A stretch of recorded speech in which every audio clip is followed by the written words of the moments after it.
Different not less. இதுதான் autism ADHD அப்படிங்கிற டயக்னோசிஸோட குழந்தைங்களை என்கிட்ட கூட்டிட்டு வந்த பெற்றோர்களுக்கு நான் சொல்ற வார்த்தை.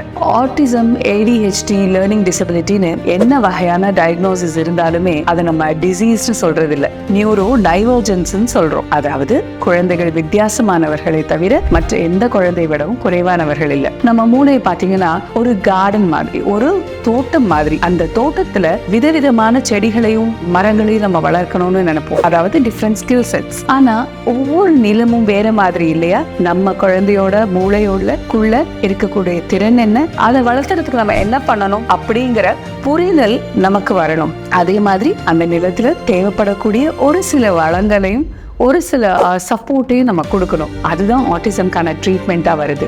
அந்த நிலம் எந்த ஒரு செடியும் விளைய முடியாத ஒரு பேரன் லேண்ட் கிடையாது, அது வித்தியாசமான ஒரு நிலம். அந்த நிலத்தை புரிஞ்சுக்கணும், அதுக்கான சப்போர்ட் கொடுத்தோம்னா பக்கத்து தோட்டம் மாதிரியே நம்ம தோட்டமும் நல்லா செழிக்க முடியும். மற்ற குழந்தை மாதிரியே நம்ம குழந்தையும் படிச்சு இண்டிபெண்டா கண்டிப்பா இருக்க முடியும். இந்த ஹோப்பை கொடுக்கறது தான் இந்த வார்த்தை. Your child is different, not less.